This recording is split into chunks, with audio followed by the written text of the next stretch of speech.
Esta mañana,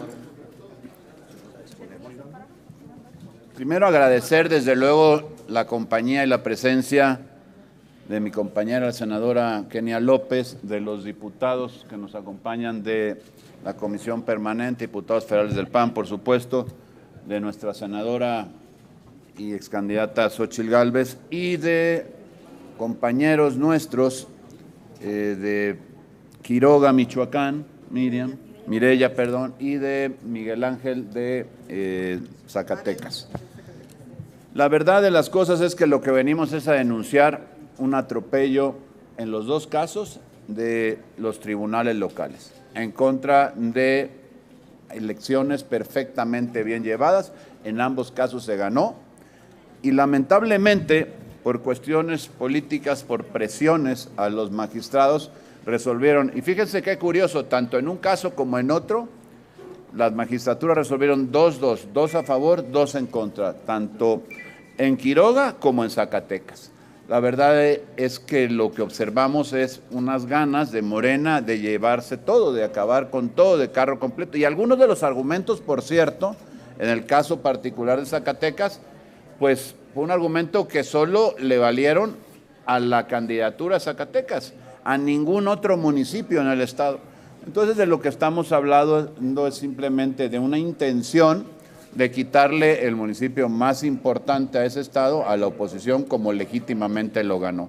Y ahora el llamado que hacemos, porque bueno, esto ya sucedió, ya ocurrió, los tribunales locales lo decidieron de esa forma indebidamente, los dos por votos de calidad para buscar el desempate.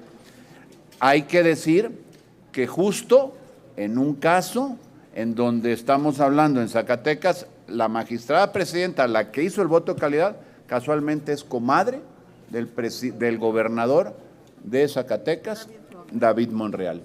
Francamente nos parece pues extremadamente sospechoso, además de que los argumentos nos los comentarán en ambos casos cada uno de los participantes. Así que los llamados son primero a la sala Monterrey, a la sala regional en Monterrey y a la sala regional en Toluca, en Zacatecas a la de Monterrey y en Toluca a la de Quiroga, para que puedan atender con realmente pues acuiciosidad todo lo que es lo que ha pasado en este expediente y que no obtengamos ninguna posibilidad de que se tuerza la ley y la voluntad de los municipios en ambos casos. Así que yo lo que les pido es a los compañeros que nos puedan exponer en cada uno de sus casos y podamos dar paso a esta conferencia con algunas preguntas, si así fuera pues la decisión de ustedes hacerlas. Gracias. ¿Quién quiere empezar? Mireya. Primero las damas. Pues quiero agradecer que el día de hoy a los medios de comunicación estén aquí, gracias a los senadores por darnos un espacio. La verdad es que me siento muy indignada, soy Mireya González, candidata electa en Quiroga, Michoacán, y lo digo con esa firmeza en honor a las 3.973 personas que le apostaron y que salieron a votar el 2 de junio. Hoy Quiroga se ganó y se ganó a la buena, y me parece que las elecciones se ganan y se ganan con votos. Tengo una diferencia de 30 votos con el otro candidato que representa al PT, y estoy indignada primero porque el tribunal dio el fallo precisamente regresándole a él pues la candidatura y quitándome la constancia a este proyecto del PAN, PRI, PRD que encabecé y que gané el 2 de junio. Y lo hizo, como lo comentaron en este momento el senador, en el tribunal, 4 magistrados, 2 a favor y 2 en contra. Por supuesto que la presidenta Yuricha, con voto de calidad, tomó la decisión de dar el fallo a favor de pues del candidato que representa al PT. Hoy me parece que en Michoacán se vive la corrupción, lo tengo que decir así fuerte y claro, en donde nos quieren robar la elección a los quiroguenses. Por eso abono de verdad y pido que en la sala regional en Toluca, de forma reflectiva, mucha reflexión y por supuesto con argumentación, porque ellos lo único que ponen en la mesa son 10 testimonios, que por supuesto 5 trabajan en el ayuntamiento con el actual presidente que fue candidato en ese momento, 2 son sus parientes también, y que todo va enfocado a la casilla contigua 2-1664, en donde ellos ponen como argumentos que, bueno, la presidenta es pariente de uno de los candidatos de Movimiento Ciudadano y que hubo su hija quien estuvo un poco ayudando a la hora del conteo. Me parece que es un tema ficticio, que lo inventaron y que lo pusieron con un notario 8 días después. Me parece que son pruebas y que no son pruebas que son válidas. Así que yo abono de verdad a que la sala regional nuevamente nos dé y nos regrese la constancia y que sobre todo nos regrese el triunfo a las y a los quiroguenses. Estoy segura que defenderán este robo que nos están haciendo a ojos abiertos. Así que pues yo lo dejo en las manos de verdad de las siguientes instancias de la sala regional, que siempre son con mucho criterio, con pegados a la ley, que rescaten de verdad lo que la voluntad de las y los quiroguenses hicieron el 2 de junio. Gracias. Pues bien, muchas gracias, amigas y amigos. Agradecer a nuestra candidata presidencial, Xóchitl Gálvez, al coordinador de senadores, Yulem, a nuestra senadora Kenia, muchas gracias, Kenia López, a nuestros compañeros diputados federales. Me presento con ustedes, soy Miguel Varela, presidente electo de Zacatecas Capital, el municipio más importante del estado, y al igual que Alessandra Rojo de la Vega, al igual que el presidente electo de San Juan del Río, soy víctima del monrealato, víctima de los Monreal, que dicho sea de paso son 14 hermanos y que uno de ellos está aquí en el Senado de la República. Quiero decirles que la comadre del gobernador David Monreal, el pasado 5 de julio, el pasado viernes, con el voto de calidad, anula una elección con una diferencia del 4.52%, donde 33 casillas, además, que nosotros solicitamos se impugnaran, porque ahí los representantes electorales no eran, ni siquiera estaban en el listado nominal de la capital, y que eso hubiera hecho que la diferencia todavía se hubiera ampliado. A pesar de ello, quiero decirles que hoy el tribunal local quiere quitar a la mala lo que a la buena las y los zacatecanos el 2 de junio nos confiaron en la ciudad capital. Quiero mostrarles este oficio, amigas y amigos, de recibido el día de ayer en la sala regional, precisamente donde estamos en esta defensa y donde esperamos que la sala regional, de manera objetiva, dé obviamente revés a este atraco que quieren hacer los Monreal en Zacatecas Capital. El día de antier, con Pepe Cárdenas, el senador Ricardo Monreal, cuando le hicieron la pregunta expresa de por qué se metió en esta elección, dijo 2 mentiras, 2 maromas clásicas de los Monreal. La primera, que él ni siquiera a Zacatecas fue, que nada más va en la Navidad o que nada más hay cuando hay festividades familiares. Y quiero decirles que él se la pasó por lo menos 10 días en campaña, estuvo 2 días completos en Ciudad Capital por el temor a perder uno de los negocios que el senador Ricardo Monreal, como socio mayoritario, quieren hacer al robo del siglo en la capital, de la construcción de un segundo piso de 3,5 kilómetros a 3,600 millones de pesos, a 1 millón el metro lineal, a 1,000 millones el kilómetro, amigas y amigos, y donde él dice que no conoce a los magistrados locales. Estas fotos que están presentando mis compañeros diputados y senadores son fotos donde la magistrada Gloria está señalada. ¿Me permites amiga Julia? Gracias. Como pueden observar, al centro de la foto está Katy Monreal, hija de Ricardo Monreal, y a mi lado derecho, lado izquierdo de ustedes, está la foto de la magistrada Gloria, actual presidenta del tribunal local. Un serio conflicto de interés de la familia Monreal, de la comadre del gobernador David Monreal, donde parcialmente dan la votación. Que el senador Ricardo Monreal no mienta al decir que no conoce a los magistrados, que no mienta al decir que solamente va para la Navidad o para festividades, y que no mienta al querer, junto con sus hermanos, consumar un fracaso electoral que ellos tuvieron en zona metropolitana, porque la coalición se le ganó en Fresnillo con Javo Torres, Se le ganó en Jerez con Rodrigo Ureño y se le ganó en Zacatecas con su amigo Miguel Varela. 3 de los 4 municipios más importantes del estado los ganó la coalición. Y a diferencia de lo que se quiere manejar en lo nacional, localmente es un claro castigo a los Monreal. El pecado de Miguel Varela fue que como candidato y ahora como presidente electo, haberme manifestado a favor de la voluntad popular de no permitir que se construya ese segundo piso. Por ello, hoy ante los medios nacionales, en este recinto del Senado de la República, quiero manifestarles que vamos a revertir este triunfo que los zacatecanos nos dieron a la buena y que no vamos a permitir que los Monreal vuelvan a consumar un atraco más del que se está acostumbrado. Cuando ustedes escuchan Zacatecas, se escucha de inseguridad, de corrupción, de falta de medicamentos, de tener atadas las distintas instituciones en el estado. Y ahora también los Monreal han hecho corrupto y han dejado en la historia que el tribunal local también lo corrompe los Monreal. Es como una tempestad, como un Sodoma y Gomorra que estamos viviendo, y que la película de la ley de Herodes, la del infierno y la dictadura perfecta nos viene corta a la realidad que estamos viviendo en Zacatecas. Varguitas en la película de la dictadura perfecta y la ley de Herodes se queda corto con los Monreal, amigas y amigos.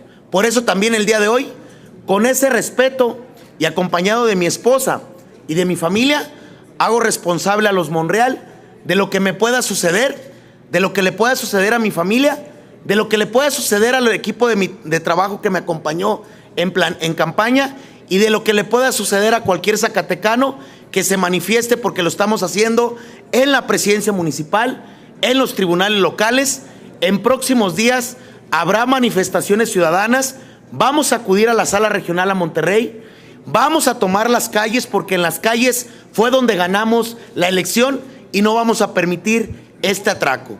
Felicitar a nuestra amiga Alessandra Rojo, que también la ley, la sala regional, le ha dado la justicia como no lo hizo la sala local, y eso mismo estamos padeciendo. 2-2 quedó la votación de los tribunales locales y el voto de calidad, la comadre de David Monreal. Por eso estamos aquí, yo les agradezco y agradezco a nuestra candidata Xóchitl Gálvez, al senador Yulem, que dicho sea de paso, también los senadores aquí en campaña dieron a conocer el atraco del alcalde, porque yo competí contra un alcalde que iba a la reelección, que al día de hoy no ha dado ni ha desmentido lo que aquí se dio a conocer.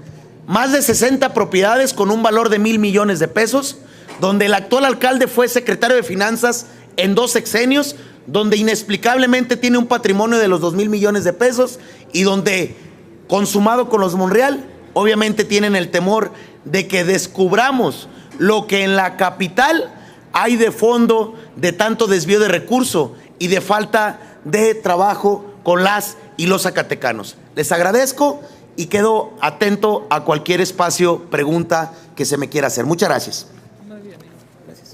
Yo solo quisiera precisar, obviamente los compañeros se enfrentaron elecciones complicadas.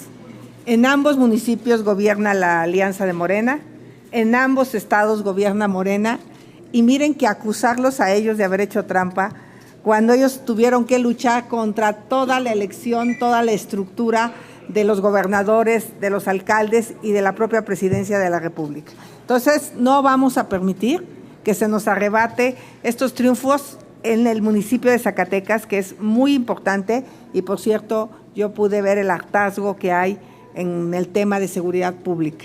Así es que yo los felicito a los dos y adelante con sus preguntas. Gracias. Gracias. Gracias, senadora. Entonces, arrancamos con la sesión de preguntas. En primera instancia, les pregunta Víctor Mayén. Es en relación a otros temas. ¿De este tema hay alguien? No. De este tema no les pregunta la señora Carmen Arellano. Zacatecas es un estado de migrantes que apoyó mucho a esto. ¿Qué opinión, qué les han comentado ellos? Porque yo creo que el próximo fin de semana ellos se van a manifestar para apoyarle. Entonces a mí me gustaría saber cuál es el mensaje o cuál es el contacto que usted ha tenido ante este evento catastrófico de arrebato de los Monreal.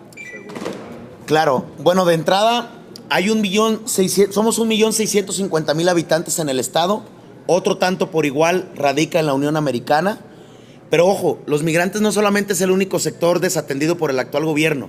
Hoy, si ustedes ven las noticias locales, los sindicatos de maestros, porque el gobierno estatal al día de hoy va por el 4º año consecutivo que no les paga aguinaldo a los jubilados del ISTESAC. Los migrantes les quitaron el programa 3x1, programa insignia precisamente que Zacatecas inició y que se recortó al 2x1 y que tampoco han sido atendidos. No solamente los migrantes se han manifestado en contra de esta decisión, sino que todos los sectores.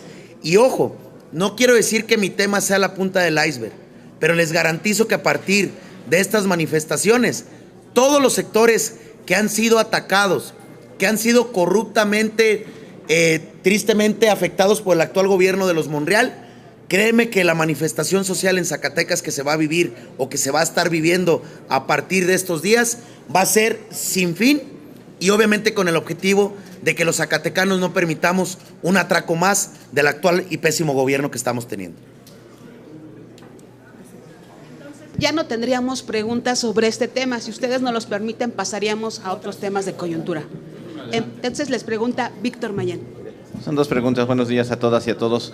La primera tiene que ver con la reforma judicial y este planteamiento que hace el presidente López Obrador de quitar el requisito de cuando menos 10 años de experiencia para poder acceder a ser juez, magistrado o ministro de la Suprema Corte. Él quiere que llegue sangre nueva al Poder Judicial, que los estudiantes que terminan la carrera de Derecho sean los que tengan el derecho a estas plazas. Y dos, preguntarles si tienen alguna opinión de esta pretensión del que fue su aliado político Alejandro Moreno de reelegirse por 2 periodos en el PRI hasta 2032, y Alejandro Moreno dice que él no es culpable de la derrota del partido. Yo te voy a contestar un poco ayer estuve en el foro en Tuxtla Gutiérrez y justamente abordamos el tema de la capacidad. Yo digo que se requiere experiencia, conocimiento, honestidad. Estas 3 cosas son un requisito para ser juez. Tú imagínate que un recién terminado estudiante de medicina te operara del corazón sin tener la experiencia necesaria. Hay profesiones donde se requiere la experiencia. En el caso de los jueces es la libertad la que va de por medio.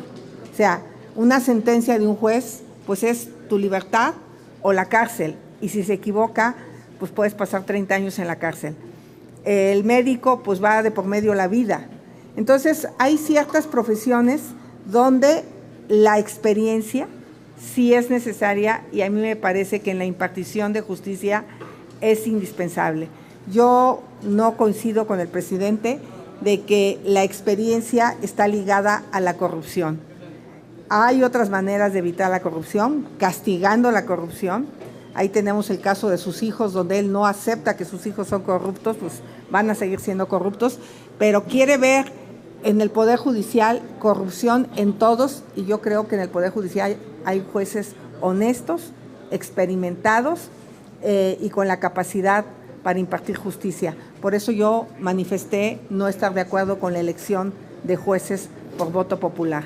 Me parece que la carrera judicial es indispensable y la desconfianza que se puede generar en el país a partir de esto es tremenda, y yo creo que es algo que tendríamos que reflexionar con más tiempo, porque va de por medio pues muchísimas cosas. No solo es una reforma al Poder Judicial. Muchas gracias. A ver, respecto a la segunda pregunta primero, no tendríamos nada que opinar. Al final es un tema de su partido, ellos lo resolverán en la forma que puedan. No es algo en lo que nosotros debamos de meternos y tampoco tenemos opinión. Al final de cuentas es un partido distinto al nuestro y no es un tema que a nosotros nos ocupe. Pero sí quisiera agregar a lo que ya bien dijo Xóchitl de la reforma judicial. Realmente es una ocurrencia total la reforma judicial, porque hay cosas que no se están contemplando, que por supuesto van surgiendo en las pláticas, en los foros, en las entrevistas con los expertos, con gente que conoce del tema, y que se da uno cuenta que la reforma le hace falta mucho por considerar para poder prosperar, aunque no estamos de acuerdo, aun y cuando pudiera considerarse la decisión a través de la voluntad popular por medio del voto. Aun si fuera así, que es una muy mala idea, hay mucho todavía que hacer. Nada menos el presidente ayer dijo que, bueno, habría que ir considerando por el número de personas que se tendrían que elegir, si lo harían por distrito o por estado. Realmente de lo que estamos hablando es que no saben ni lo que están proponiendo, porque si no sabe cómo él mismo, que es el que lo propone, el autor de esta propuesta, no sabe cómo o no tiene idea en este momento de cómo se podrían elegir y está proponiendo la elección de todos, pues entonces ¿de qué estamos hablando? ¿Qué quiere? ¿Que nos pase como a otro INSABI? Que quitaron el Seguro Popular, pusieron un INSABI sin reglas, sin forma, y ahí está, tronó. Pues el Poder Judicial no es un juego. Y por supuesto que el tema de la experiencia es no solamente necesario, es indispensable. Miren, los casos, Zacatecas, Quiroga, ¿y cuántos hay? Y vamos a poner a gente inexperta a que resuelva a base de presiones, o a base de componendas, o corrupción, o amenazas.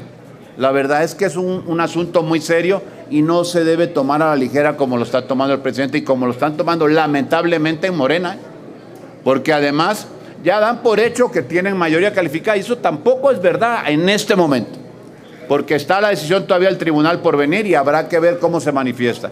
Y si ello procede como debe de proceder con justicia, no tendrán esa mayoría calificada, por lo tanto no la pueden proponer, no la pueden avanzar. Pero suponiendo sin conceder que ello fuera, lo que se tiene que hacer responsablemente es las cosas en este país. Y no se puede simplemente porque el señor está enojado con el Poder Judicial lanzar una ofensiva de este tamaño contra el Poder Judicial, porque eso nos va a dañar no a los de un partido, a todos los mexicanos, incluso a los de Morena. Con el tiempo les van a ir dando reveses porque se pusieron de jueces, de magistrados que no estaban comprometidos con el ejercicio de la ley, sino con quedar bien con quien los puso ahí. Y eso es absolutamente indebido. No deberíamos de permitirlo. Yo lamento mucho de verdad que senadores, diputados de Morena que oigo, que están como a favor, sin poderle decir nada al presidente. La verdad es que o no tienen valor o están comprometidos o simplemente pues no sé qué les pasa por la cabeza. Araceli Rivera, del financiero Bloomberg. Buenos días. Quiero continuar con la pregunta de mi compañero. Ayer el presidente López Obrador y la virtual presidenta electa, la doctora Sheinbaum, ya dijeron que no van a hablar con la ministra Norma Piña, quienes les había solicitado una reunión para hablarles de todos estos foros que también el Poder Judicial está llevando a cabo. Y también en un hecho histórico ayer, académicos de universidades de todo el mundo se manifestaron en contra de la reforma al Poder Judicial porque pues viola al Poder Judicial y divide a los poderes. ¿Qué opinión les merece esto? Y tengo una pregunta más para usted, coordinador. Si quieres, hacemos esa pregunta porque quiero que conteste esto primero que preguntaste de la senadora Kenia, si no tienes, y entonces, o que pase ella y luego me lo preguntas a mí. La pregunta que le quiero hacer a usted es que ante estas continuas divisiones que aún hay ahorita al interior de su partido por la dirigencia, ¿no temen que estas divisiones se recrudezcan, que puedan irse panistas de carrera que han sido pues históricamente quienes tienen las fortalezas del PAN? El senador Gustavo Madero dijo que el día de hoy él sigue siendo panista, pero en un futuro cercano va a evaluar si renuncia al PAN o continúa ahí. Mira, yo creo que el PAN es mucho más fuerte que cualquier persona, incluso que muchas personas, incluso que esta dirigencia o que cualquier dirigencia de las que haya podido tener. El PAN es mucho más que eso. Y la verdad es que se está en este momento, como lo dijimos hace una semana, en un proceso de reflexión. Hay una comisión formada para ello, tendrá que entregar un trabajo y a partir de ahí se va a ir dirimiendo cualquier diferencia y se va a ir aclarando cuál es el paso que sigue. Evidentemente no conseguimos el resultado que queríamos en la elección, eso está claro, sobre ello ya no tendríamos que abundar. Lo que hay que ver es qué es lo que falta para que la gente pueda confiar en el PAN como un instrumento útil para la democracia y para México.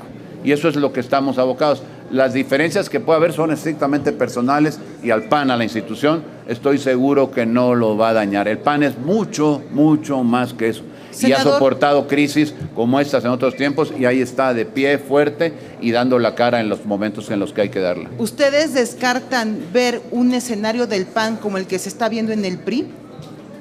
No, para empezar, en el PRI tienen sus métodos, en el PAN somos totalmente diferentes a esos métodos. No se va a dar ese escenario, pero ni siquiera por asomo, no hay manera de que eso pueda suceder. Gracias. Muchas gracias.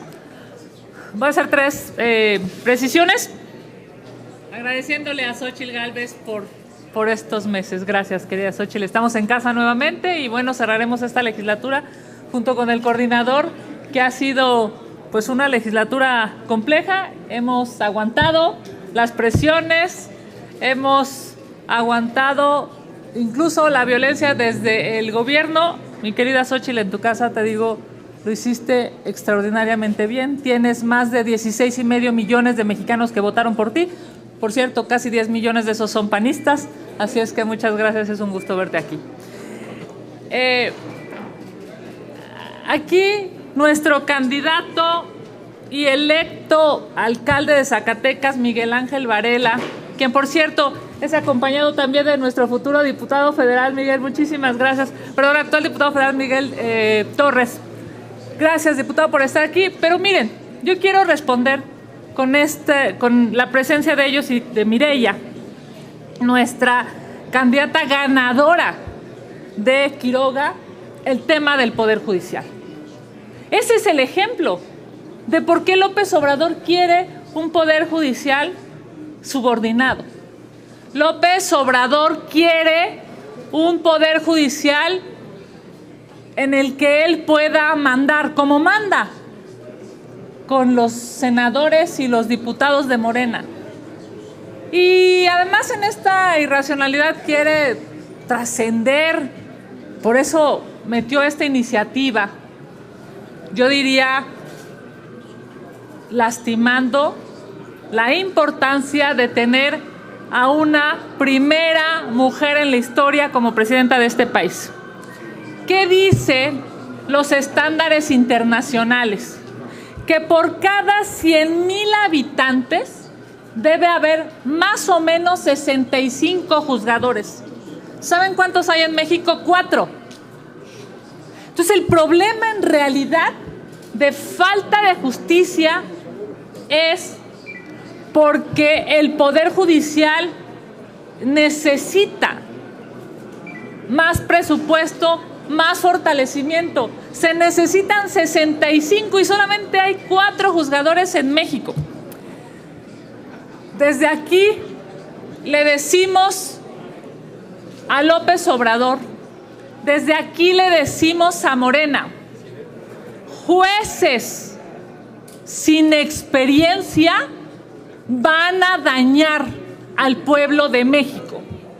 Jueces que no tengan la capacidad de entendimiento legal van a dañar en la vida, la libertad y el patrimonio de los mexicanos. Esta ocurrencia infame de querer que los jueces no tengan experiencia va a lastimar, por cierto, a los más pobres. No vamos a acompañar esa irresponsabilidad, porque lo que México necesita es un Poder Judicial fortalecido. A propósito de el desdén del presidente López Obrador a la ministra presidenta de un poder en este país, le decimos a López Obrador, qué lástima que nunca supo dialogar, qué lástima que rechaza el diálogo con la ministra Piña, qué lástima que demuestra su falta de entendimiento de la pluralidad. A la ministra Piña, todo nuestro respeto. Por cierto, al ministro Lainez, todo nuestro reconocimiento por esa inteligencia que ha vertido en estos días de los foros. Muchas gracias. Yo quisiera hacer un comentario adicional, que también ayer lo hice en Chiapas. El tema del Poder Judicial, la justicia no solo tiene que ver con el Poder Judicial.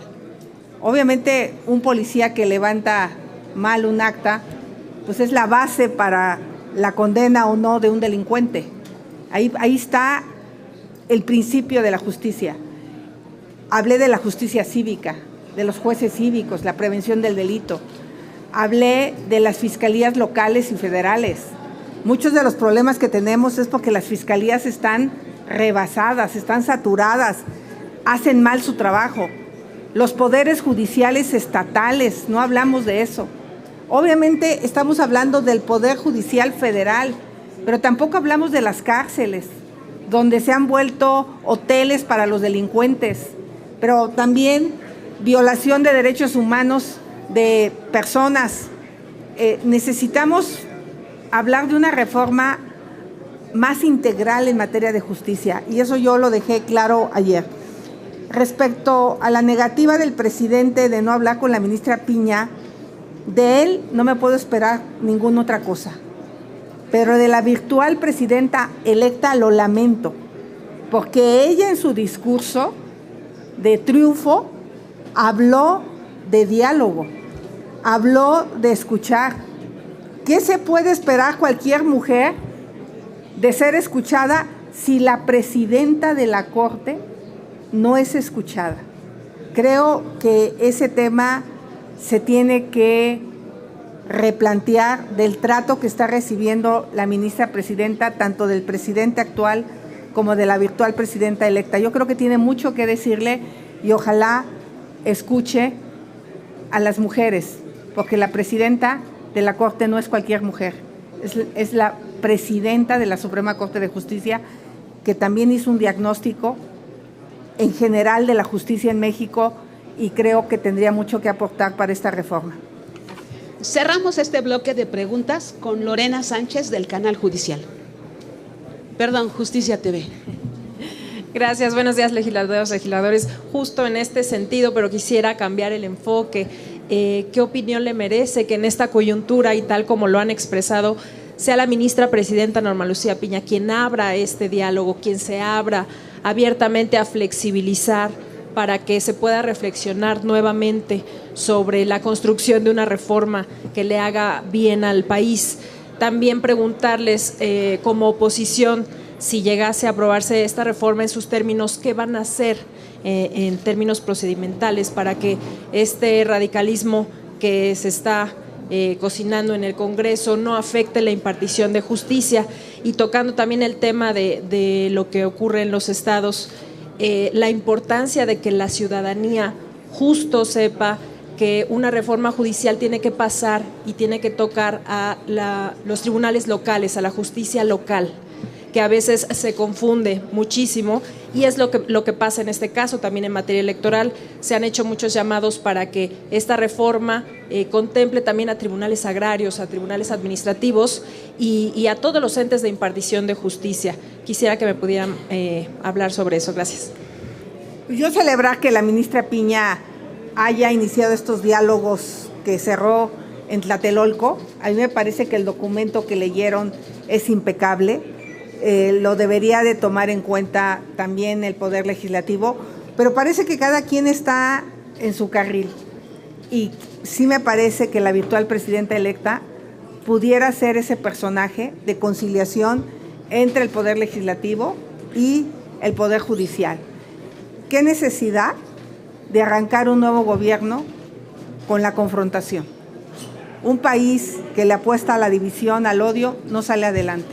¿Qué necesidad de arrancar un gobierno con tan poca certeza jurídica para los trabajadores, por ejemplo, pero también para los inversionistas y para los ciudadanos y para en general todos, de saber que si el juez que te tocó tiene experiencia o no para resolver tu caso? Imagínate, si está de por medio tu patrimonio, te puedes quedar en la calle. Imagínate si está de por medio tu libertad. Entonces sí me parece muy delicado y ojalá nosotros ya nos vamos, vienen nuevos diputados, nuevos senadores electos. Aquí mi querida Kenia se queda de diputada y yo estaré desde la sociedad civil trabajando para pues, también ser un contrapeso a lo que parece ser, yo esperaría algo distinto. Espero que el 1 de octubre tengamos una sorpresa, pero hasta el día de hoy parece ser oídos sordos. ¿Qué van a hacer como oposición? ¿Hay alguna estrategia para asegurar que no se afecte la impartición de justicia? Estamos hablando ya una vez que se hubiera consumado la reforma, la propuesta de reforma, ¿no? Sí. Bueno, ahí la oposición en ese momento lo que tendría que hacer es estar muy pendiente de aquellos eventos que se sucedieran en los distintos tribunales. Porque me parece que lo grave aquí es, lo decía Xóchitl hace un momento, una persona, un joven, que con toda la buena intención de repente enfrenta a un asunto muy complicado que puede significar pues intereses muy grandes tal vez de unos y de otros, pues es difícil que pues no se pueda llegar a equivocar. Por supuesto que se puede equivocar. Ya no hablo de mala fe, ya no hablo de direccionamiento de su voluntad, simplemente hablo del desconocimiento de la experiencia que puede tener otra persona que ha estado en ese cargo. Entonces, tendríamos que buscar la manera de pues, podernos conectar con la sociedad para poder ir conociendo estos asuntos, irlos señalando para que se puedan, en todo caso, ir disminuyendo y revertir en los casos que sea posible.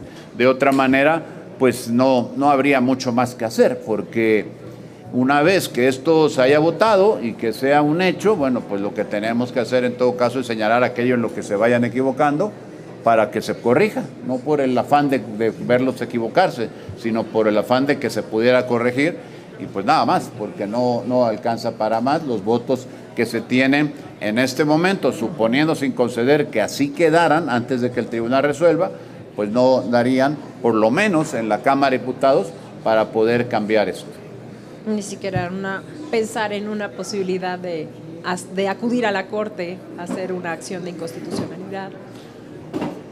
Es que al final de lo que estamos hablando, hay por ahí algunas teorías muy avanzadas para poder hablar de que, bueno, podría ser considerado incluso hasta inconstitucional aquella reforma de la Constitución, pero son teorías realmente avanzadas que habrá que ver hasta dónde se pueden fundamentar bien y que en todo caso, pues los tribunales, en este caso la Corte, lo pueda resolver de manera favorable. De otra manera, hay muy poco que hacer. Yo quiero hacer un comentario de aquí. Se está dando por hecho que ya tienen la mayoría calificada en el Senado, cosa que no tienen. Entonces, lo primero que vamos a hacer desde la ciudadanía es presionar a todos los senadores de oposición para que no se doblen. Sin esos 3 votos, Morena no saca esta reforma constitucional. Ese es el primer tema que vamos a hacer. 2, vamos a seguir peleando la sobrerepresentación. Nosotros estamos convencidos que si solo sacaron el 54% de los votos, no pueden tener el 74% de las curules. Y ese es un tema en el que vamos a estar peleando en los tribunales los próximos días. Yo en lo particular lo tengo impugnado desde que se hizo la alianza, porque ya nos pasó hace 6 años. Entonces todavía hay caminos jurídicos que vamos a seguir dando la pelea, pero lo que digo, que no cante victoria Morena, no tiene la mayoría calificada en el Senado y si ningún senador de oposición se dobla, esa reforma no pasa. Pues de nuestra parte no tendremos más preguntas registradas, senadoras, senadores, diputadas, diputados, muchísimas gracias.